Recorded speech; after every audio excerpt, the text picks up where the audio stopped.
Tá no ar mais um Quem Pode Pode, o podcast que tem história para contar. E meu convidado de hoje é a segunda vez que ela vem aqui. Ela é advogada, professora, uma amiga querida e hoje a gente vai conversar sobre a importância do planejamento patrimonial. Interessante, né? Então roda a vinheta e vem comigo.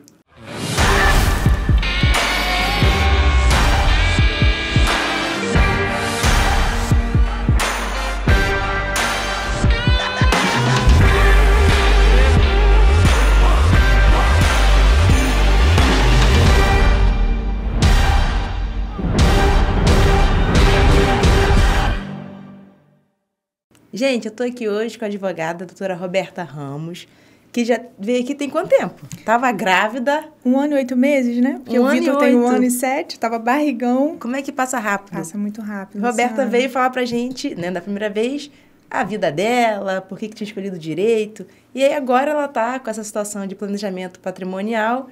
Falei, vamos conversar sobre isso, porque eu acho que é um assunto muito importante e que eu acredito que atinge todas as famílias. Sim, com certeza. Obrigada por você estar aqui mais uma vez. Eu que agradeço o convite, fico muito honrada de estar aqui, a gente conversar um pouquinho sobre a nossa vida em si, porque falar de planejamento patrimonial, eu também estou falando da minha, porque eu invisto o meu tempo, a minha expertise para tentar justamente ajudar famílias a se organizarem, pensando numa busca de resultados, né, em relação a pagar menos impostos, em relação a evitar briga nas famílias. Então, assim, é um tema, Luciana, que envolve várias áreas do direito. Então, foi algo que me chamou a atenção para trabalhar. Então, assim, eu envolvo direito empresarial, direito das famílias, direito sucessório, direito tributário, eu envolvo a contabilidade, então eu chamo o contador para trabalhar comigo. Então, assim, realmente é uma área multidisciplinar, em que eu preciso entender um pouquinho de cada coisa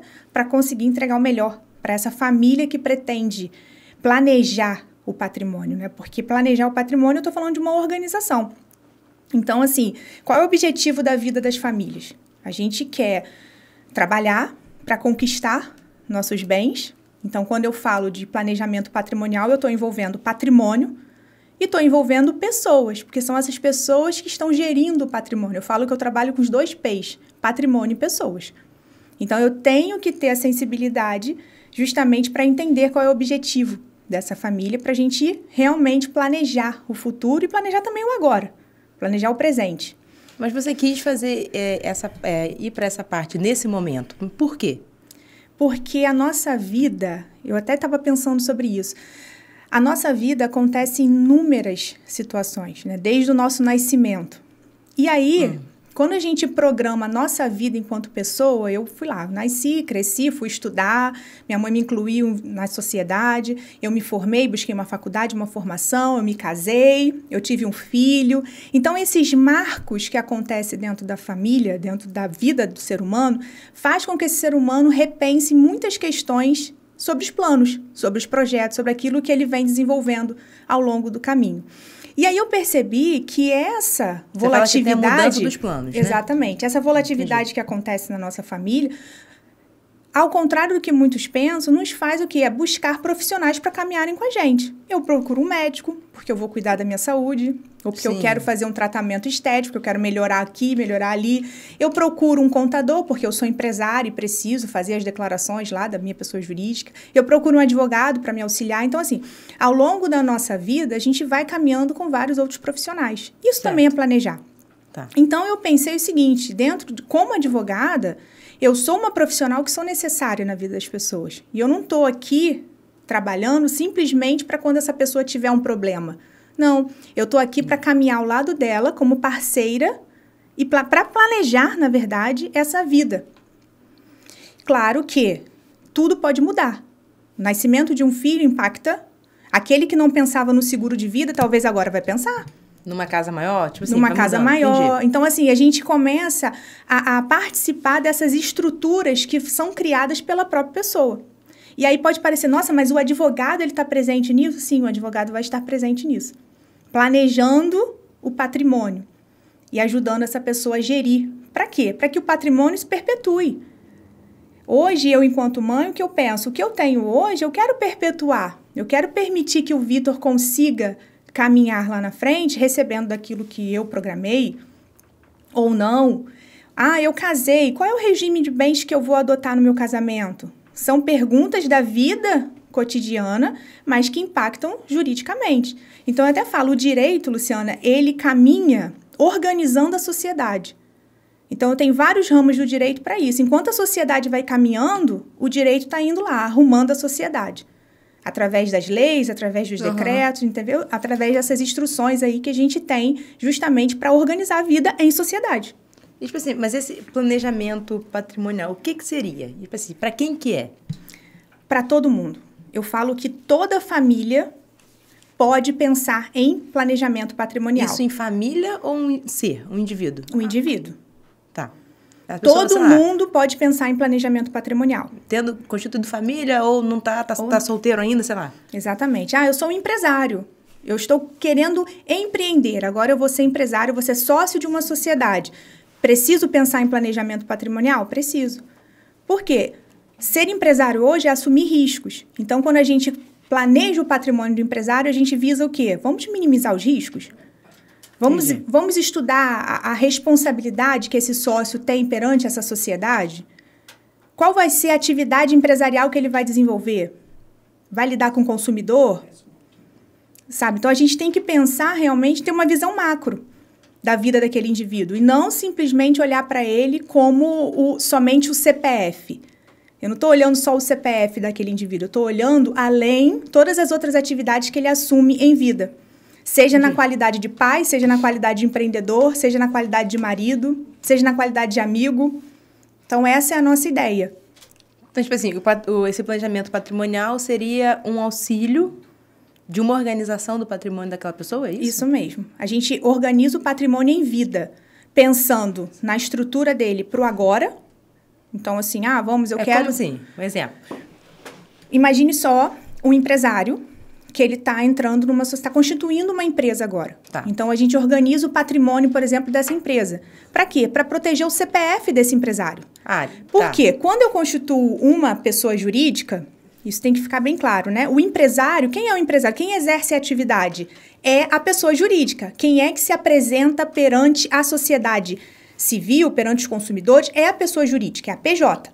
Certo. O CPF daquele sócio está vinculado àquela sociedade, mas ele é sócio daquela sociedade.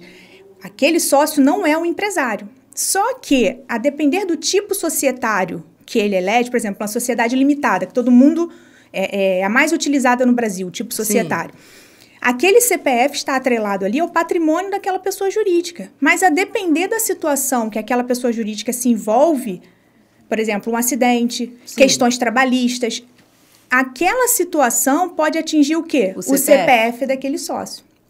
Então, onde entra o planejamento patrimonial para esse nessa separação indivíduo? A gente começa, até porque a Lei de Liberdade Econômica, ela deixou bem claro isso, para a gente entender que existe uma diferenciação entre a pessoa jurídica e a pessoa física que está por trás daquela pessoa jurídica. Mas a ideia é, vamos organizar o patrimônio desse sócio, para quê? Para ele ter uma proteção. Caso aconteça alguma coisa com a PJ. Exatamente. Então, assim, a gente começa a estudar justamente pensando, olha só, o patrimônio pessoal dele tem que ser separado do patrimônio da empresa, patrimônio empresarial. Isso a lei já garante. Só que, em determinadas situações, aquele patrimônio ainda assim pode ser atingido. Então, qual é a nossa ideia? A nossa ideia é estudar e minimizar os riscos desse sócio que está ali exercendo uma atividade de risco. Porque ser empresário no Brasil é o quê? Assumir riscos. Então, isso é um dos exemplos que a gente tem de planejamento patrimonial em vida. Tá, no caso, assim, um exemplo. Se a pessoa... O que pode acontecer nessa questão de que a pessoa tem empresa, né? O que pode acontecer e respingar no CPF da pessoa? Tipo assim, nas coisas que a pessoa tem como pessoa física. Por exemplo, numa questão trabalhista. A lei trabalhista... O empregado daquela pessoa jurídica ingressa com uma reclamação trabalhista.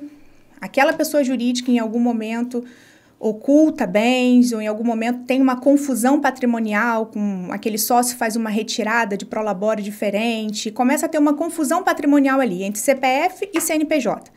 É plenamente possível que o juiz determine o acesso a esses bens pessoais daquele sócio, através de um instituto que a gente chama no direito, que é a desconsideração da personalidade jurídica. Entendi. Então, a gente tem instrumentos para isso. Só que quando a gente pega o CPF desse sócio e usa instrumentos jurídicos também para proteger, por exemplo, eu quero criar um planejamento para ele com os bens pessoais dele, a gente pode criar para ele uma hold. Deixa eu perguntar. Criar instrumentos jurídicos para proteger os bens pessoais desse sócio, para não deixar ele exposto. Exposto seria, no caso, tipo assim... Pra o acesso ser mais rápido. No caso, assim, né, para simplificar. A pessoa tem uma empresa, aconteceu alguma situação trabalhista, alguma coisa que for, que ela tem que indenizar alguém. Isso aí. E a empresa não tem aquele dinheiro, né? Aí o juiz vai falar assim, mas então o CPF tem o dinheiro. Exatamente. Né? Eu tenho um carro, eu tenho uma casa, e aí entra aquela questão de penhorar, algumas isso coisas aí, assim. Exatamente. Não é isso? Então, vocês fazem o planejamento patrimonial, seria essa questão de você proteger o CPF. Isso, criar mecanismos para a gente proteger o CPF desse sócio, por exemplo. Para ele não ficar à mercê, tipo assim, para ele acabar também não perdendo tudo. Exatamente. Não o fica sem risco uma casa, de não ficar sem exposição. O risco de exposição dele ser realmente minimizado. E você falou de hold familiar. Hold, né? Eu que já fui familiar. O que é hold? A hold, pela natureza jurídica, ela é uma sociedade empresária, assim, que vai ser constituída para participar de outras sociedades. Então, é como se eu criasse uma pessoa jurídica para ter participações em outras pessoas jurídicas, tá? Só que, dentro do universo da hold, a gente vê muitas pessoas vendendo na internet hold familiar, que seria a hold de participações, essa que eu acabei de mencionar, que tem previsão na lei de sociedade anônima. E também tem mais hold, por exemplo, hold patrimonial, que, na verdade, ela se trata de uma administradora de bens próprios. Então, assim, imagine aquela pessoa que tem muitos imóveis, Luciana. Tenho muitos imóveis e esses imóveis estão sendo utilizados para locação. Tá. Mas tá em nome da pessoa física. Nome da pessoa física. Tá. Numa análise tributária, seria interessante que esses imóveis fossem integralizados numa hold patrimonial, para que, através dessa hold patrimonial, esses bens fossem geridos e o pagamento de tributação fosse menos do que na pessoa física. Então, menos quanto? Tipo assim, na pessoa física, quanto que é o tributo e numa hold, quanto que é? Então, numa pessoa física, a gente pode pagar até 27,5%. Em cima do aluguel? Isso, da renda, né? A gente está falando de imposto de renda. Então, até 27,5%. Vamos supor que a renda da pessoa seja só aquele aluguel. Exatamente. Aí, quando a gente tem uma hold, aí a gente trabalha com locação ou com compra e venda de imóveis, a gente tem umas alíquotas variáveis. De 5% a 6% e outros de 11% a 14%. Bem menos. Bem menos. Então, claro que tudo demanda uma análise de cada caso. Isso aí não existe, eu sempre falo isso. Não é regra. Trabalhar com planejamento patrimonial não é modelo, não é genérico. Não é simplesmente eu quero abrir uma hold, me dá um CNPJ, como fosse assim, vou pejotizar tudo. Não. Não é essa a ideia. A ideia é realmente criar mecanismos, seja minimizar riscos tributários, né? A parte da tributação no Brasil, que a gente sabe que tem uma alta carga, a gente enfrenta isso no nosso país, mas não é só isso, é realmente criar mecanismos de proteção para aquele patrimônio. Então, eu estou olhando para aquela pessoa física que tem vários imóveis e já estou criando para ele mecanismos de economia tributária, mas também já posso pensar para ele em instrumentos sucessórios. E aí eu já entro num outro lado do planejamento. Por isso que eu estou falando do futuro. Imagine uma família, que eu tenho lá pai, mãe, 3 filhos. Vou dar um exemplo. Pai e mãe, em vida, construíram muitos patrimônios, né? Tem um grande acervo patrimonial.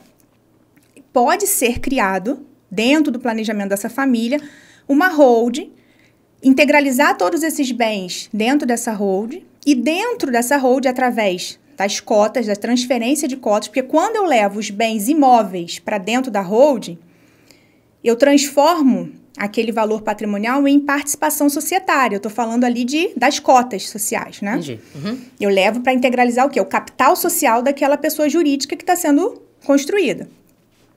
E aí, o que aquele patriarca pode fazer? Ele tem 3 filhos, então ele pode pensar já para organizar a sucessão. Ele chega para mim, Roberto, olha só, eu já quero deixar tudo arrumado em vida, porque eu não quero meus filhos brigando no futuro. Na minha falta, na minha ausência, eu não quero briga entre os 3 filhos. Eu já quero deixar tudo organizado, já quero deixar tudo definido quem é quem, porque existe, Luciana, principalmente para empresários, tá? Empresas familiares.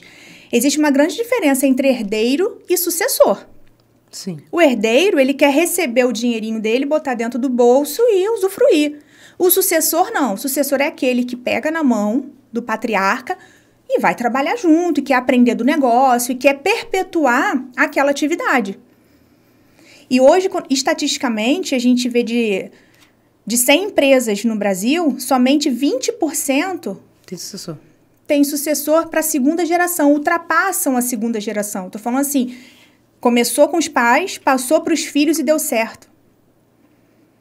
E aí, um percentual menos ainda chega à terceira geração. Os netos. Menos ainda chega uma quarta geração. Então, assim, a ideia do planejamento patrimonial e sucessório é justamente fazer com que aquele patrimônio, aquele ativo que a família construiu ao longo dos anos, se perpetue. Porque hoje, se eu deixo um patrimônio sem planejamento, se ele for enfrentar um inventário lá na frente, ele vai perder, em média, 20% do patrimônio. Porque, no caso, fazendo uma holding, não existe inventário. Depende. Isso é um grande erro. Muitas pessoas falam assim, pronto, abri uma hold, criei um CNPJ, coloquei tudo dentro desse CNPJ. Já separei de quem é o quê? Não preciso de inventário. Depende. Depende da forma estrutural que foi feita aquela hold. Por quê? Tem muita gente que cria hold, mas o patriarca e a matriarca continuam sendo o quê? Titulares das cotas. Continuam tendo a participação societária. Tá. Vai ter que ter cota, ela também é bem. Entendi. Então, assim, não é simplesmente abrir uma hold e pronto, tá tudo resolvido. Isso é parte do planejamento. Eu preciso também criar instrumentos dentro daquela hold para fazer o quê? Realmente fazer um planejamento sucessório. Aí eu posso pensar... Na falta do patriarca, eu posso fazer uma doação das cotas. Mas isso já tem que estar isso na composição da hold. Já tem falando isso na composição da hold. E tem que fazer um estudo, né? Hoje a gente tem que pensar, se a gente for trabalhar com a ideia da doação, por exemplo, das cotas, a gente trabalha com pagamento de impostos também, né? Não é simplesmente, eu vou constituir uma hold, vou transferir de forma não onerosa as minhas cotas e não vou pagar nada por isso. Não. A gente tem responsabilidade fiscal. Então, eu pago um imposto que é chamado de TCMD. Esse é um imposto estadual, então cada estado tem o seu. Hoje, no Brasil, a gente tem um imposto que é definido de 2% a 8%, dependendo do estado. Por exemplo, no Rio de Janeiro, o estado que nós estamos, ele tem uma alíquota variável de 4% a 8%. Mas o estado do Amazonas tem uma alíquota de 2%. Então, dentro de um planejamento sucessório, a gente tem mecanismos de criar, por exemplo, um domicílio fiscal no Amazonas. Cria um domicílio fiscal no Amazonas e faz a doação de cotas, pagando uma alíquota de 2%. Então, quando a gente fala de estudos sobre o planejamento patrimonial e sucessório, o conhecimento do profissional que está ali atuando como planejador tem que ter um conhecimento multidisciplinar. Para a gente adotar realmente, Luciano, a ferramenta adequada para aquela família. Porque não adianta eu chegar e falar, querer colocar hold para todo mundo. Não, hold é uma empresa. Hold gera custos. Para ter uma empresa, todo mundo que é empresário sabe disso. Precisa de contador, precisa cumprir as obrigações acessórias. E a hold vai ser a mesma coisa. A mesma coisa. Então, eu tenho que analisar, será que vale a pena, para o patrimônio que aquela família tem, será que vale a pena criar uma hold? Criar todo esse custo de uma PJ para aquela família? Às vezes não vale a pena. E aí eu posso me valer, aí não significa que aquela família não precisa de planejamento. Não. Eu disse no início da nossa conversa que toda família pode planejar, na verdade deve planejar. Eu tenho outros instrumentos de planejamento. Eu posso ver o seguro de vida, um seguro de sucessão, eu posso ter previdência privada, eu posso usar o testamento, eu posso usar, por exemplo, a própria doação pura e simples, fazer a doação dos já bens. Em vida logo. Já em vida. Eu tenho vários outros instrumentos para planejar aquele patrimônio. Então, o que eu tenho falado, até em sala de aula, eu falo muito isso para os meus alunos. Holding não é a única solução do planejamento. Então, tem que ter esse cuidado. E aí, assim, o que eu mais recebo no escritório é quando as pessoas chegam para mim e já falam, doutor, eu quero uma hold. Vim aqui porque falaram para mim que você trabalha com hold. Então, às vezes, as pessoas... Saber a realidade daquela família. Eu preciso ver, eu preciso realmente analisar. Olhar a declaração de imposto de renda daquele indivíduo. Eu preciso ver os bens que foram declarados. Porque organizar patrimônio, gente, eu estou falando de patrimônio que foi declarado, patrimônio que está regular. Então, tem toda uma cautela por trás disso. Então, assim, demanda um estudo, sabe, Luciana? E aí, o que eu tenho visto são, na verdade, os divulgadores da internet, né? Dizendo que abre uma hold, eu te dou uma hold em 45 minutos, eu crio sua holding e pronto, seus problemas foram resolvidos. Não. A gente precisa realmente fazer um estudo daquela família. Empresas familiares, por exemplo. Eu não posso simplesmente pensar na constituição de hold de participação. Eu tenho que olhar os núcleos familiares. Lembra daquela família que eu disse? Tem um pai, uma mãe, tem 3 filhos. Só que esses 3 filhos também já podem ter as próprias famílias. Sim. Eu posso ter o filho A que está casado e tem mais 2 filhos. Eu posso ter o filho B que também é casado e tem 3 filhos. E posso ter o filho C que é solteiro e não possui filho. Então, na hora de planejar o patrimônio, eu também tenho que pensar nas estruturas familiares que esses filhos também constituíram. Para quê? Para proteger o patrimônio lá de cima. Entendi. Por quê? Eu tenho que olhar o regime de bens daquele filho que está casado. Entendi. Se eu estou fazendo uma doação, estou fazendo aquele filho receber cotas daquela empresa familiar. Então, assim, eu tenho que olhar num todo. A minha visão tem que ser macro. E aí, quando é empresa familiar, a gente tem que pensar em governança. Eu não posso negligenciar isso. Vamos criar um protocolo de governança. Como é que esse patriarca vem trabalhando ao longo dos anos, fazendo essa empresa dar certo? É criar realmente um protocolo. Fazer, de repente, um acordo de sócios. Aí já é um instrumento societário que eu faço entre os sócios daquela sociedade para organizar como vai ser definida aquela sociedade. Como que acontece a participação de cada sócio, as obrigações, quem administra o quê? Lembra daquele exemplo que eu dei de que herdeiro é uma coisa e que sucessor é outro? Então, aquele herdeiro, ele também é sócio daquela sociedade, sim, mas ele não tem uma atividade que a ser desenvolvida. Outro herdeiro tenha. Então, dentro de um acordo de sócio, eu posso, por exemplo, proteger a atuação daquele sucessor. Colocar ele com poder de controle de voto e deixar lá o herdeiro que só quer receber o dinheiro, recebendo a participação dele lá nos lucros e dividendos, que é o que ele deseja. Entendi. Então, assim, Luciana, existem inúmeras ferramentas. Eu espero, assim, que a minha linguagem esteja sendo acessível para que as pessoas entendam a importância de se pensar o planejamento. Porque isso que a gente está conversando aqui não é algo que serve somente para pessoas que, não, olha só, é só porque eu tenho um conhecido advogado e eu vou lá no advogado e ele vai me ajudar. Não, não é isso. Serve para qualquer pessoa. E qualquer família que queira realmente, tenha a ideia de perpetuar o patrimônio, tenha a ideia de economizar os custos na parte da tributação aqui no Brasil. É porque não é comum, né? Tipo assim, agora que está falando muito de holding, agora que está falando muito, né, desse planejamento, que as pessoas eu acho que estão mais preocupadas, né? Porque eu acho que é muito comum as pessoas deixarem. E vai vivendo, e tem 1, 2 filhos, 3, e casa, e vambora, e vai vivendo. Né? E aí, quando a pessoa falta, que começa a confusão. Exatamente. Então, tipo assim, eu acredito que a pessoa, quando morre, depois, não sei se, né, pode falar assim, cara, acho que eu poderia não ter feito isso não, poderia ter feito um planejamento. Porque, primeiro que é uma coisa que eu acho que pode ter muito preconceito, da pessoa falar assim, caramba, já vou entregar, eu tô vivo ainda. Tá me agorando. Né? Tipo assim, já quer que eu morra? Já, né? Então, assim, o testamento ainda é muito mal visto. Muito. Né? Que a pessoa fala assim, se você chegar para uma pessoa e falar assim, faz o testamento, pronto, já quer que eu morra. Né? Só que as pessoas faltam entender a importância que é para não ter as brigas que acontecem. Exatamente. E acontece mesmo. Eu falo que um dos pilares do planejamento patrimonial, Luciana, você tocou num assunto muito importante, é a harmonia familiar. Porque a minha ideia eu estou planejando aqui para manter a harmonia familiar, eu não quero briga. Eu não quero herdeiro se matando para receber o quinhão que ele tem direito ali, porque a lei diz que ele tem direito. Porque não tem essa, né? Família é família. Exatamente. Você pode se dar bem, mas na hora que envolve dinheiro, vai ter sempre um que vai arrumar uma confusão, né? Exatamente. E assim, isso eu tô falando, a gente tá falando aqui agora da morte, mas a gente tem que lembrar que em vida também acontece uma briga de partilha, que é o divórcio. Sim, sim. Tem gente até que fala, quer conhecer o seu cônjuge de verdade, né? Conhece ele no divórcio. Porque quando envolve partilha de patrimônio, acende uma lanterna que é briga na certa. E aí tem uma questão, porque eu atuo muito para empresários e eu sempre falo, olha só, você que é empresário, você casou, qual é o seu regime de bens? Aí ele fala, eu sou casado no regime da comunhão parcial. Pois é. Que é a maioria, né? Exato. O seu cônjuge é seu subsócio. Eu falo isso. Como assim? Significa que ele tem, em caso de um divórcio, significa que ele tem participação em quê? Em metade das suas cotas. Do que você construiu após o casamento. Exatamente. O que foi construído após o casamento.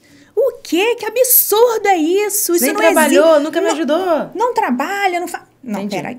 É o regime de bens. Eu tive um caso no escritório que o empresário virou para mim e falou assim, eu não sou casado. Mas eu achei estranho, porque a ficha dele já tinha para mim que ele tinha uma família e tal. Eu falei, tem alguma coisa estranha. Eu falei, mas o senhor tem uma união estável? Não formalizada. A resposta dele foi assim, não formalizada. Eu moro com uma pessoa. Mas não tem contrato. Não fez a união formalizada em cartório. Eu falei, pois é. Mora quanto tempo? Eu falei, não precisa disso mais no direito. Não tem essa de quanto tempo. Basta a intenção de constituir uma família. Tá morando junto, tem todas as características de uma família, tá configurada a união estável. Olha, não precisa... Não tem isso de tempo. Tem gente que chega, precisa ter quantos anos? 2 anos, 3 anos. Esquece isso. E aí eu fui e virei para ele e falei assim, pois é, o senhor então tem uma união estável de natureza fática. A realidade do senhor é uma união estável. Então, como o senhor não formalizou em cartório, o regime de bens da sua união é o da comunhão parcial de bens. Significa que tudo que o senhor constituiu ao longo do ano X até agora, a sua companheira tem participação de 50%. Ficou enlouquecido. Isso não é justo, como assim se eu não fiz nada em cartório? Mas ela não quer nada. Como? Não tem como. Falei, pois é. Mas aí é um papo mais pra frente. Agora, o que eu tenho que alertar ao senhor é exatamente isso. Então, assim, o que eu vejo, Luciana, quando você tocou no assunto falando que as pessoas não se importam com isso? É porque as pessoas, o brasileiro principalmente, porque o planejamento patrimonial ele é muito comum em outros países, tá? Estados Unidos, Inglaterra, as pessoas pensam em proteger patrimônio. E aí o brasileiro quer sempre dar o jeitinho. Sim. Então, assim, não vamos casar não, mas vamos morar junto. Sabe? Não vamos formalizar... certeza mesmo, né? Exatamente. Não vamos formalizar a sociedade, não. Vamos só tocando o negócio aqui e tá tudo certo. Eu te dou o dinheiro, não quero meu nome na sociedade, não. Eu te dou o dinheiro, se toca lá o negócio pra mim. Então, assim, é sempre um jeitinho. Só que essas relações, elas precisam, se tiver o evento divórcio ou dissolução da união estável, evento morte, porque a única certeza que a gente tem é que um dia a gente vai morrer, tá? Então, planejamento sucessório é algo que todo mundo tem que pensar. Então, quando acontece um desses 2 eventos na vida da pessoa, se torna um grande problema. Então, quando eu falo de planejar patrimônio, eu estou falando de evitar litígio nessas situações. Por exemplo, sociedade de empresários. Eu tenho ótima relação com meu sócio. Nossa, eu amo meu sócio, nunca vou ter problema com ele. Ótimo, a gente quer isso mesmo. Mas por que vocês não... família. Sim, mas por que a gente não pensa, então, dentro da sua sociedade, já que tem essa harmonia, a gente não pensa num acordo de sócio, para que, caso tenha conflito, já esteja tudo definido. De como vai ser, como vai lidar com esse conflito. Sabe? Então, o que eu falo, planejar é isso, é você olhar a sua situação hoje, está confortável, mas espera aí, vamos pensar em situações hipotéticas que podem acontecer, já aconteceu com outras pessoas. Entendi. Por que a gente não pode pensar pra gente evitar, sabe, prevenir? E eu acho que a grande palavra é essa, quando a gente planeja, a gente está pensando em prevenir situações, né? Prevenir conflitos, prevenir custos elevados. Por exemplo, se eu for participar de um inventário, jogar tudo do inventário dentro... todo o patrimônio, dentro do inventário, a alta carga tributária que eu vou enfrentar. Então, e o tempo, né? Tipo assim, o inventário demora. Exatamente. Por mais que eu tenha algumas situações que eu não vou depender do judiciário, mas vai ter inventário de toda forma. E demora, o inventário demora. E assim, Luciana, eu já tive casos na advocacia de falecimento de um empresário que a maioria dos bens eram imóveis. Então, eu tenho um patrimônio o quê? Imobilizado. Uhum. Ok. Ele tinha uma atividade empresária, então a renda mesmo vinha da atividade empresária. Quando faleceu, ele era o único sócio da empresa. Faleceu o sócio, ninguém continuou com a atividade, acabou o dinheiro. Lógico. O que ficou para os herdeiros era imóvel. Imóvel está parado. Não é dinheiro. Como que os herdeiros sobrevivem? E eu tô falando de herdeiro, eu tô falando de menores de idade, né? Que não tem força para trabalhar ainda, não tem possibilidade de trabalho ainda. E de um cônjuge que nunca trabalhou. Então, assim, vamos entrar com o inventário? Vamos, porque tem um menor envolvido, eu vou ter que ir para onde? Para o judiciário. Acabou, enrolou a vida da pessoa. Não tinha um seguro de vida, não tinha um seguro para custear uma coisa imediata as ali, questões do inventário, porque no inventário você tem que custear imposto. Não tem para onde você fugir, tem que pagar o imposto. Também. Os custos com advogado, os custos com a justiça. Então, o planejamento serve para te auxiliar nesses momentos, sabe? Num caso desse, se tivesse um planejamento, já poderia estar cada criança, né? Cada filho com a sua cota definida. E no caso de morte, alguém iria já assumir. Exatamente. E até dentro da atividade empresária, o contrato social daquele único sócio poderia, por exemplo, determinar regras de administração. Entendi.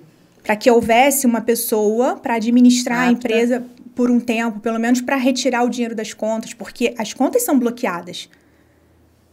Então, assim, olha quantas coisas essa família enfrenta pela ausência de patrimônio. E assim, gente, a morte, ela vai chegar, mas ninguém sabe quando ela chega. E aí eu até falo isso, na hora que um patriarca doa as cotas para os seus filhos, claro, a gente pensa assim, né? O natural seria os nossos pais irem primeiro do que a gente. Mas não existe uma regra na vida. Então, quando a gente faz essa doação do patriarca para os filhos, a gente tem que pensar em cláusulas protetivas para esse patriarca. Também. Por exemplo, uma cláusula de reversão. Ao contrário. Se o filho falecer antes, aquelas cotas voltam para o patriarca. Então, assim, eu tenho que pensar em várias situações e tentar fechar as brechas para garantir o quê? Acima da proteção patrimonial, eu tenho que garantir o quê? Uma segurança para aquela família. Sabe? E está disponível também, Luciano, o que eu vejo no meu trabalho para atender as mudanças que aquela família ainda pode enfrentar. Porque, por exemplo, eu faço um planejamento para você hoje. Tem 2 filhos pequenos. Hoje a sua situação é uma. Mas pode ser que daqui a 5 anos mude completamente. E aí você vai me chamar e falar, Roberto, olha só, lembra do planejamento? Agora a gente vai ter que revisar porque eu quero isso. E a gente vai revisitar seu planejamento para que ele seja adequado. Né? Mas hoje... eu tenho filho adolescente, daqui a 5, 10 anos já tá tudo casando, aí você tem que começar a revisar. Exatamente. E aí entender essas novas composições que vão acontecendo e que vão acessar seu patrimônio. Porque a depender do regime de bens, vai acessar seu patrimônio. Seu filho casa, por exemplo. É porque as pessoas têm muito essa questão de que só divide se você casa ou se você vai no cartório e faz esse contrato. Então, também não tem isso. Não. Se você tem uma relação que configura, né, uma família... aquela pessoa já está inclusa ali. Ela é configurada ali, é uma união estável. E aí, se não foi regulamentada, o regime de bens é o regime geral, que é o regime da comunhão parcial. Claro que tem instrumentos para isso. Então, o que a gente orienta algumas situações? Empresário, olha só, você não quer comunicar seu patrimônio? Vamos fazer um pacto antinupcial que a gente regulamenta o seu regime de bens. A gente pode adotar outros regimes. O Brasil tem a comunhão parcial, tem a comunhão universal, tem a separação de bens. Então, assim... existem algumas formas de a gente regulamentar a vida desse empresário, mas o problema é que o empresário ele não quer procurar um profissional para dar orientação preventiva. E aí essa cultura de que as pessoas só vão procurar advogado quando eu tenho problema. E aí é isso que a gente precisa mudar. Tem vários profissionais hoje que trabalham de forma brilhante na atuação preventiva. O que eu quero? Eu quero evitar que você tenha esse problema. E para isso nós vamos atuar desse jeito, entendeu? Então, assim, eu acho que a mudança de mentalidade começa por aí. É você pensar em prevenção. Evitar riscos. É assim, eu estou indo... E conflitos mesmo. Conflitos. Porque o problema vai existir. Né? Tipo assim, eu estou pensando aqui num exemplo. Tem uma pessoa que ele é casado no papel, mas já não vive com a pessoa há, sei lá, 50 anos. E de lá pra cá, já teve 2 relacionamentos. Mas ele tem filhos. Na falta dele, Divide com a galera toda, né? Pois é, ainda tem isso. Porque lá atrás... Ele é casado ainda com a Ele é pessoa. casado, só que ele se separou. Aí não foi feito... Mas não fez separação nenhuma. Então, aí... Separou de corpos, né? Exatamente, separou de corpos, mas a gente tem um procedimento que é a separação de corpos, para formalizar isso. Não fez. E aí, não fez, com certeza não fez, porque essa é a realidade das famílias. Sim. E aí se envolveu em outros relacionamentos que constituíam união estável. Então, olha só quantas pessoas envolvidas numa sucessão. Sim, tá. E aí a gente tem que dividir por então, prazo. Tipo assim, ele tem... um exemplo, essa pessoa ele tem 7 filhos. E 7 aí, filhos. Os 7 filhos são herdeiros. Beleza, não então existe o que distinção. ele tem vai ter que dividir por 7. Sim. E em relação agora a essas 3 mulheres? A gente vai olhar para a última e vai enxergar na última que ele, por exemplo, morreu com ela. A gente vai olhar para essa última e vai verificar qual era a situação dele com ela. Era uma união estável? Então, a gente vai ter que reconhecer judicialmente essa união estável para fazer com que essa companheira possa também se valer, por exemplo, da meação, do Instituto da Meação. Tá que com ele seria... há 35 anos. Já é uma união estável. Já. Aí tem que fazer um reconhecimento judicial ainda, Luciana. Que isso? Que é o reconhecimento de união estável pós-morte. Porque em vida não foi regulamentado. Claro, tem várias provas, né? Tem um acervo probatório, às vezes pode até ter filhos já em comum, enfim. Só que aí, mas e aquela pessoa que ele era casado? Vamos imaginar que casou, tá lá, nunca regulamentou nada. Pois é, a gente vai ter que ainda informar isso. E o direito das famílias no Brasil, muda todos os dias. Por quê? Primeiro, que hoje o que a gente leva em consideração é o afeto. Por isso que a gente está reconhecendo ali, mesmo que não tenha nada escrito no papel, que essa última companheira era a família dele, né? Vinculado pelo afeto.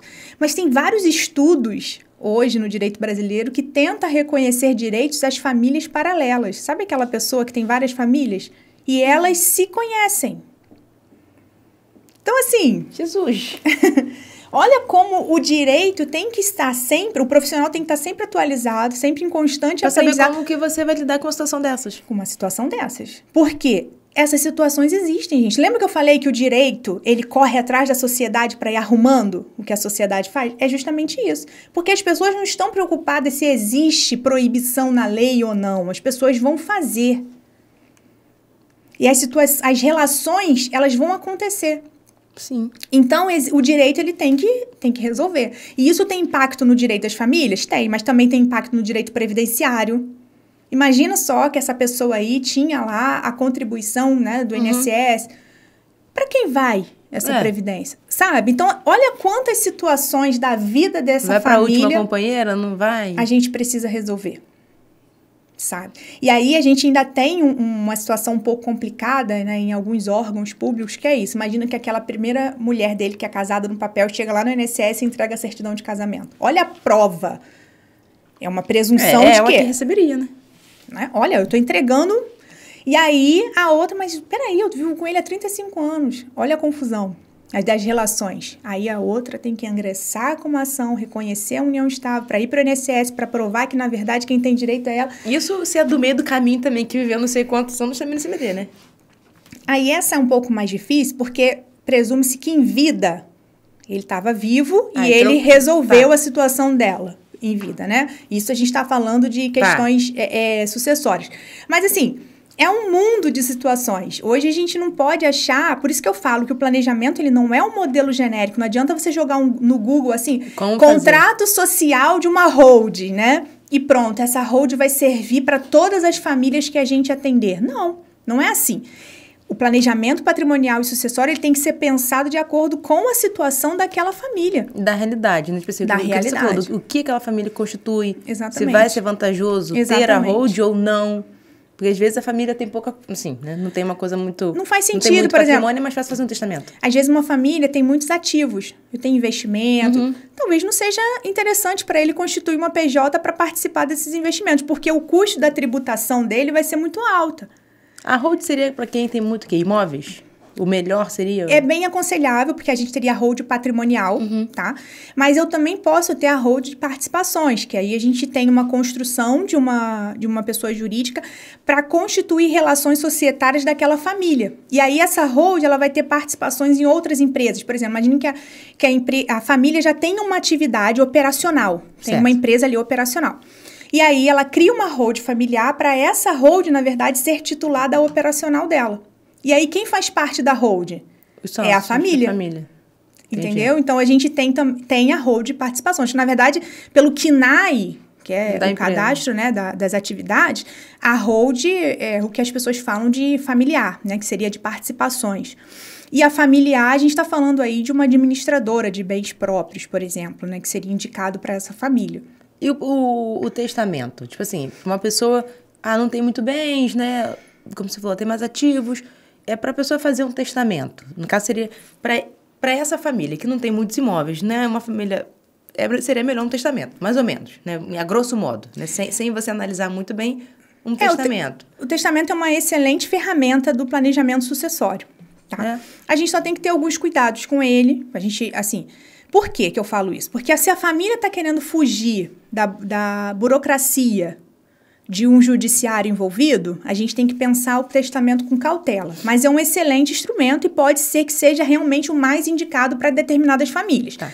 Por que eu estou falando isso, Luciana? Porque eu faço o testamento e depois eu tenho que levar esse testamento para o judiciário, abrir uma ação. Quando a pessoa vem a falecer, eu abro uma ação para pedir o juiz para validar aquele testamento. Uhum. Aí, depois que valida o testamento, a gente leva essa validação para dentro do inventário. Então, assim, tem ainda um percurso de burocracia. Então, Mas é menos do que não fazer nada e só deixar o inventário correr. Com certeza, com certeza. E o bom do testamento é que, assim, ele pode ser mudado a todo tempo, né? Eu já tive situações de famílias que, assim, descobriu um filho fora do casamento. Jesus. Aí me chama, vamos ter que mudar o testamento. Descobriu outro. Vamos mudar. Aí, lá na frente, teve uma outra situação. Vamos ter que mudar o testamento. Por quê? Com o testamento, ele faz uma organização patrimonial. Porque se não tiver o testamento, a divisão vai ter que ser igual para todo mundo. No testamento, a pessoa a já gente fala, consegue né? ter... Casa tal fica para fulano. A gente separa a legítima, mas a vontade... A manifestação de última vontade, ela vai ser respeitada. Então, sim, é um excelente instrumento. Como outros instrumentos que a gente tem, sabe, Luciano? Então, assim, planejar envolve... na verdade, envolve aquele indivíduo procurar bons profissionais para caminharem do seu lado. Eu falo, na verdade, você não tem profissionais trabalhando com você. Você tem parceiros que estão ali pensando... Assessorando, né? Da melhor forma possível. Então, tipo assim, um exemplo, Roberto. Se a pessoa... não fez planejamento e aí vem a falecer. É obrigatório abrir o inventário. É obrigatório. É a forma de transmissão de bens. Porque o inventário, eu até costumo usar esse exemplo em sala de aula. É como se o juiz abrisse um saco grande, fosse colocando todos os bens que o falecido deixou. Uhum. Aí tá ali, fechadinho no inventário. Aí no curso do inventário, o que ele vai fazer quando entregar a sentença? Ele vai abrir aquele saco e vai falar, tem aqui 300 bens. E eu tenho 3 filhos, toma aqui, 100 para cada um. E às vezes não tem uma divisão, por exemplo, quando a gente trata de bens imóveis. Se não tiver um acordo no curso de inventário, que eu falo assim, uma partilha definida cada pelos móvel herdeiros, tem um valor. O que o juiz vai fazer? O patrimônio é composto por 12 milhões. Eu vou dividir esses 12 milhões e dizer que cada um tem tantos %. Então, se eu tenho uma família de 2 filhos, vai ficar, cada filho tem correspondente a 50% do patrimônio. Só que... se eu estou falando de imóveis e não foi definido quem fica com qual, o que vai acontecer? Eu estou instituindo o quê? Um condomínio. Eu estou instituindo um condomínio. E aí, para fins de regularização de imóvel, olha outro ramo do direito sendo envolvido no planejamento, que é o direito imobiliário. Para fins de regularização do imóvel, pode ser difícil para aqueles filhos, para aqueles herdeiros terem que conviver com um condomínio que foi instituído por força do inventário. Em vida não tinha nada disso, ele não tinha obrigações com outro irmão. Entendi. Então, olha as situações que a gente tem que, na verdade, acabam sendo incluídas por força da falta de um planejamento. Eu trabalhei no inventário há pouco tempo, ainda estou trabalhando nele, justamente disso, 2 irmãos. Estava lá, patrimônio, 50% para cada um. Sendo que só um que fazia tudo, só um que se preocupava com o recolhimento dos tributos, porque não é porque está em inventário que você tem que parar de pagar... nada disso, né? São obrigações vinculadas àquele imóvel e devem ser cumpridas. Então, só um herdeiro que se preocupava. O outro só queria saber dos frutos. Quais eram os frutos? Né? Os aluguéis, porque os imóveis estavam todos alugados. E ele só queria saber, na minha conta ali, metade do valor. E o outro ali se estressando, indo para a prefeitura, correndo atrás de certidões, correndo atrás dos pagamentos. Então, assim, Existe uma situação um pouco injusta quando você tem uma instituição de condomínio, por força de uma partilha que não foi realizada e por força de uma falta de planejamento. Então, assim, na verdade, a gente vai pensando em situações que vão acontecendo com outras pessoas e aí a gente vai criando ideias, mecanismos para a gente tentar apresentar para outras famílias para evitar, olha, não deixe isso acontecer com seus filhos, não. Vamos pensar desse jeito, vamos organizar seu patrimônio aqui, vamos organizar sua atividade empresária, sabe? Então, assim, é um conjunto de instrumentos que a gente vai identificar o que é melhor para aquela pessoa. E, tipo assim, no inventário, né? Vamos supor, a pessoa, em vida, ela falou, eu quero que tal coisa que fique com fulano, tal coisa, mas não fez um documento, ele só falou, né? Só a palavra. A pessoa faleceu, abriu o inventário. Existe essa possibilidade, tipo assim, da família falar assim, olha, em vida ele falou que isso ia ficar para fulano, isso ia ficar para ciclano, e isso já está no inventário? Se a família tiver... Em acordo. Em acordo, dá para a gente levar, para essa partilha ser respeitada. Agora, se não tiver, o juiz vai aplicar a lei. Entendi. Que é fazer a divisão de acordo com... Que, infelizmente, é o que acontece, a maioria das vezes acontece. Hoje a gente não... Até porque as pessoas podem achar injusto, né? Poxa, deixou a casa tal para fulano e para mim deixou a casa tal, mas a casa tal vale mais do que a outra casa? Aí então, começa a confusão. Existe, por isso que eu falei da figura dos seguros. Porque existem situações como essa que o seguro serve para compensar a herança daquele herdeiro. Porque realmente, assim, numa partilha, eu tenho que respeitar o quinhão de cada um. Certo. Então, quando eu tô falando... Aí eu tô falando de planejamento. Imagina só, eu tenho uma casa que está avaliada em tantos milhões. Aí essa vai ficar... Eu quero que fique pro meu filho. Vamos imaginar que ele pense aquilo ali porque tem uma questão afetiva. Ele cresceu naquela casa, mas o outro filho já cresceu num apartamento. O apartamento vale menos. Então, existe uma diferença aí... Do valor. Do valor. Certo. E isso também, no olhar tributário, tá? Tem importância. E aí, o que ele pode fazer? Ele pode contratar um seguro para que, no momento do evento morte, esse seguro sirva de complemento para a renda do outro. Exatamente. Para a herança do outro. Entendeu? Então, assim, você vê, olha quantas coisas a gente pode fazer em vida pensando realmente no nosso planejamento. Caramba! É muito legal, sabe, Luciana? Eu, enquanto profissional e também como ser humano, pensar que eu posso realmente organizar meu patrimônio. Sabe? E realmente dar o destino para ele daquilo que eu penso e que eu acho que é correto para minha família. Entendeu? E organizar as relações, né, Luciana? Porque a gente está falando assim, a gente tocou muito no assunto família, mas foi como eu falei, eu não posso negligenciar a relação que você tem, por exemplo, na sua atividade empresária. Que você lida com o seu sócio, que você lida com os seus fornecedores. Sim. Da mesma forma que eu penso em proteger o patrimônio pessoal, eu tenho que pensar nessa atividade empresária. E em pensar em mecanismos. Por quê, gente? Se a empresa morre, estou sendo assim muito sincera, o impacto que causa dentro de uma família é absurdo. Sim. Até teve um aluno que falou assim comigo, mas professora, empresa morre? Eu falei assim, empresa não morre. Por isso que a gente não morre, porque o CNPJ está sempre lá. Sim. Mas se acontece alguma situação que impacta financeiramente aquela empresa, que ela venha a ser liquidada, que é o termo técnico, o impacto que tem dentro de uma família é absurdo. Então, se aquele empresário também não tomar os cuidados, o patrimônio pessoal dele vai ser atingido. Sim. Então, assim, a responsabilidade dele tem que ser também avaliada e a gente tem que ter um planejamento pensando na atividade de risco que ele está assumindo, com outros instrumentos. Aí a gente chama o direito societário, para a gente conseguir arrumar a vida daquele empresário. Para permitir que a atividade empresarial dele, que seja de alto risco, baixo risco, mas que ela seja realmente também protegida. Sabe, Luciana? Então, assim, para o empresário, para o ser humano que ele é empresário e acumula as outras funções da vida, pai, marido, todo mundo. A gente precisa pensar com foco nos dois. Não adianta a gente negligenciar uma parte, sabe? Tem que planejar... Os dois lados. Tem que planejar os dois lados. Porque um vai impactar no outro. Porque às vezes a gente acaba achando que realmente vai planejar só a família. Exatamente. Mas se a renda da família, que é a empresa, acabar, acabou. Exatamente. E quando a gente lida com empresas familiares, mais ainda. Quem é que trabalha na empresa? Todo mundo é da família. Então, peraí, vamos organizar isso? Vamos criar um protocolo, como eu disse? Tem governança? Eu já atendi diversas famílias que eu perguntei, vocês têm protocolo de governança? Não sei nem o que é isso. O contrato social de vocês, vocês definiram algumas regras? Não, nunca nem li o contrato social. Uma vez até eu falei isso, uma palestra para empresários. Alguém aqui já leu, já teve curiosidade de ler o contrato social da sua empresa? Nenhum levantou a mão. Porque ninguém lê. A pessoa contrata o contador, eu falo que o primeiro profissional que o empresário pensa é o contador. E negligencia os outros, com todo o respeito que eu tenho aos meus amigos contadores. Eu tenho vários parceiros na contabilidade, porque eu preciso deles para implementar o meu serviço. Mas eu falo, gente, quem elabora contrato é advogado.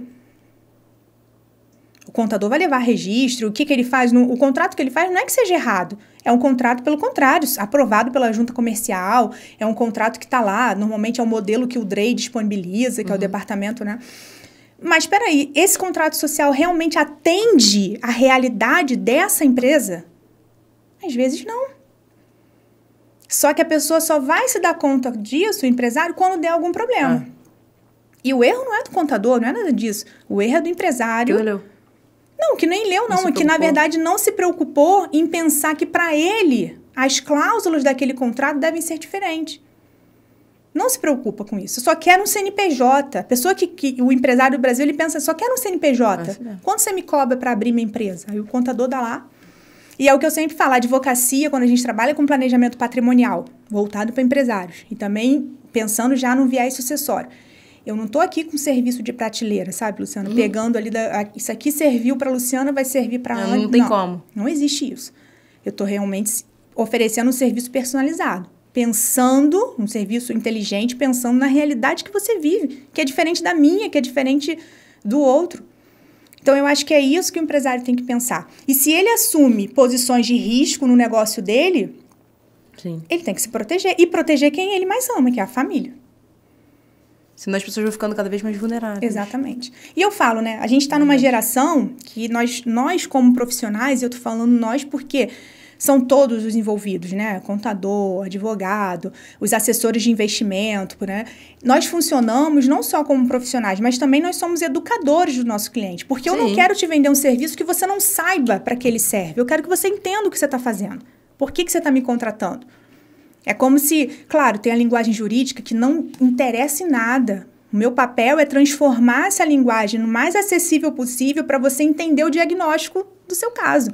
Né? Fazendo uma analogia com a medicina, quando a gente procura um médico, a gente quer entender. Eu não quero saber se eu for procurar uma cirurgia, eu não quero saber o que o cirurgião vai usar, qual vai ser o procedimento. Não, eu quero saber, assim, qual é o meu diagnóstico e o que essa cirurgia vai fazer para alterar aquele diagnóstico. Esse é o meu objetivo. E na advocacia é a mesma coisa, quando eu penso no planejamento.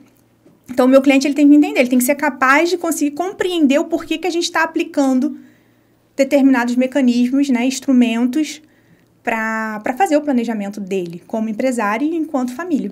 E o que você falaria, assim, uma dica para uma pessoa que quer convencer a fazer uma hold, a fazer alguma coisa e o outro não quer? Para convencer ele a criar... Não vou nem falar de hold, vou falar do planejamento em si. A pensar num planejamento. Eu perguntaria para ele se ele tem interesse de perpetuar o patrimônio dele. Se ele quer que o patrimônio dele ultrapasse a geração dele. Para ele refletir. Hoje, a sua atividade, o seu patrimônio, ele tem capacidade de ultrapassar a geração? De acordo com a administração que você vem fazendo? Eu perguntaria nesse sentido, o que você vem fazendo para proteger o seu patrimônio? Para garantir que as gerações futuras tenham acesso a ele?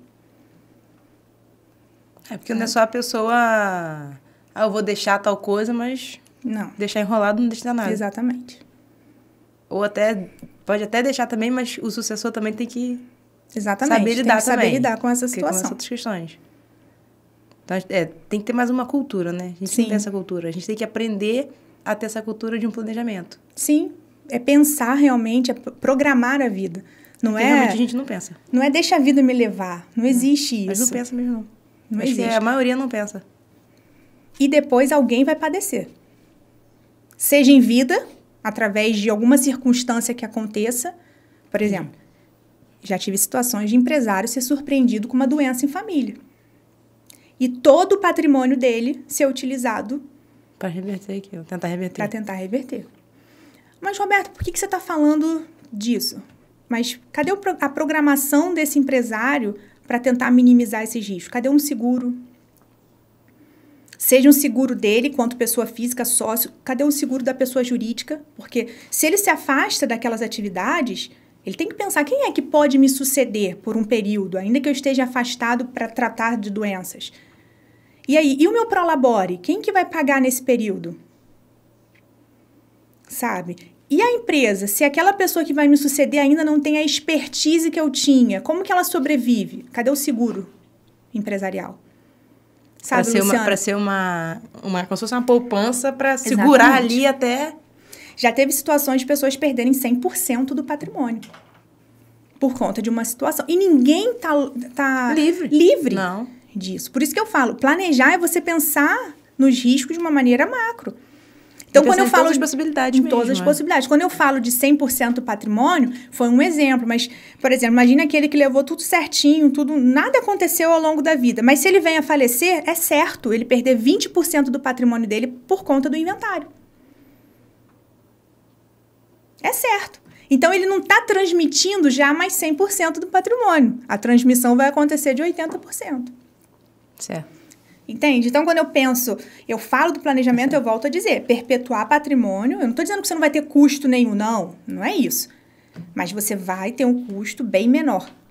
Essa é a ideia, né? Pensar numa minimização de riscos, mas também de impactos, né, financeiros na vida daquela pessoa. E de problema como um todo, né? Problema Exatamente. financeiro, problema familiar, problema como um todo. Exatamente. Porque o planejamento da família tem que visar a harmonia familiar. Eu já tive situações no escritório que eu tive que falar na mesa de negociação para os herdeiros e falar, olha só. E a briga estava comendo ali já. A situação aqui não é só patrimônio. Aqui... E assim, Luciana, a gente tem que ter a sensibilidade que eu estou lidando ali com emoções. Sabe? Eu estou lidando com luto. Eu estou lidando com um ressentimento que o irmão tinha do outro. Verdade. Então, são muitas situações que estão sendo envolvidas ali. E o meu objetivo como profissional não é só simplesmente chegar para eles e falar assim, olha só, você fica com a fazenda, você fica com a área... Não, eu quero ali que eles entendam que cada um vai receber a sua parte, então a divisão patrimonial ela é importante, e aí vai acontecer? Vai. Mas eu também preciso que eles se respeitem e que a harmonia consiga prevalecer, que o respeito prevaleça. Tem que ser até um pouco psicólogo. Meus amigos psicólogos que me ajudem, né, a manter a minha saúde mental em dia para conseguir lidar com essas situações. Então, assim, eu tenho que ter essa postura ativa de mostrar para eles que um dos pilares do que a gente está fazendo é para tentar manter essa harmonia. Porque quando eu faço isso em vida, Luciana, eu conto com as habilidades, não só minha como profissionais, mas eu também conto com aquele patriarca que está organizando e está falando, olha, meu filho, vai ser melhor desse jeito. Agora, quando não tem mais a figura dele, não dá. Desestabiliza, né? Exatamente. Então, tem vários outros sentimentos envolvidos, né? Então, é muito complicado. E onde que as pessoas podem te encontrar? Porque eu achei muito interessante. Que a gente realmente não pensa, não tem essa de falar, a gente não tem essa cultura. É verdade. Eu acho que a cultura é a mesma cultura do poupar, da economia financeira que a gente não tem.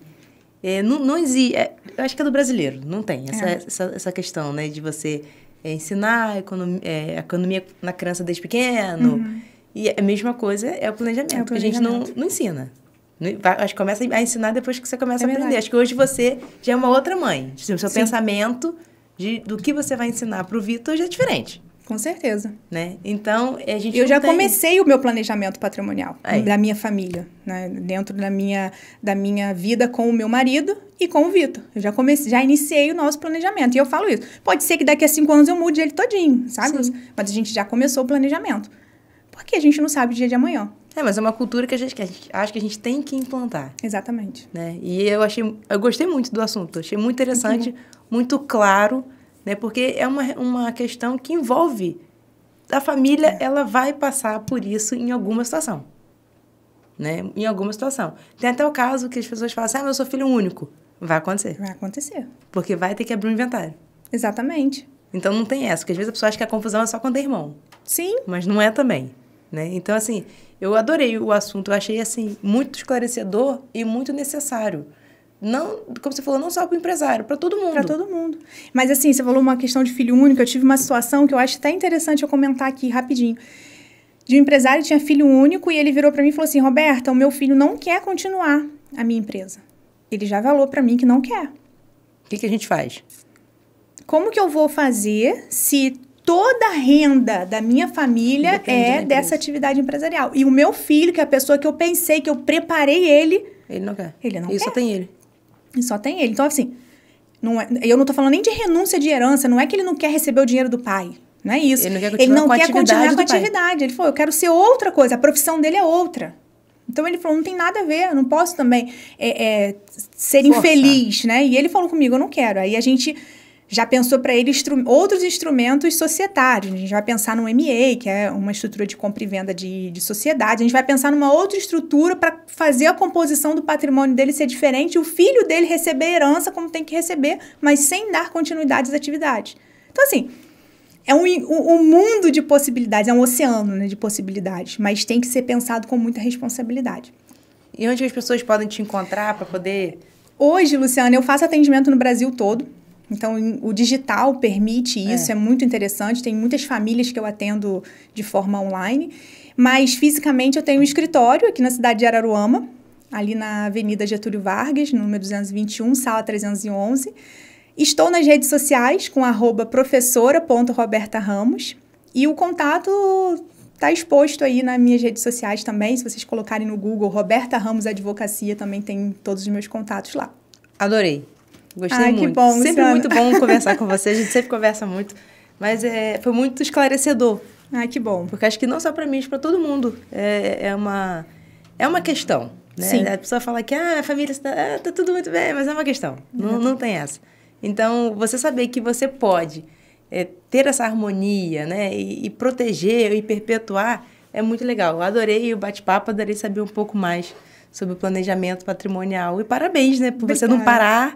Daqui a pouco, daqui a um ano, ela vem com outra coisa para falar pra gente. Porque a Roberta é assim. Com certeza. Acho que uma das responsabilidades que eu tenho na vida é realmente estar sempre... Me preparar ao máximo para entregar realmente o melhor. Acho que isso faz parte aí da minha vida, né? Da minha história de vida. Eu agradeço mais uma vez, Luciana. Foi ótimo compartilhar um pouquinho da minha trajetória com vocês, mas...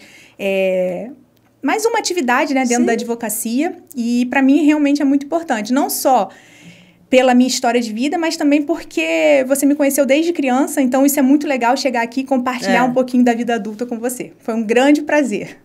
Eu agradeço. Então é isso, gente. Espero que vocês tenham gostado, espero que tenha sido esclarecedor para vocês, assim como foi para mim, e qualquer dúvida, fala com a doutora Roberta, que ela é incrível, ela sabe exatamente o que ela está falando. Então, espero que vocês tenham gostado. Um beijo e até a próxima.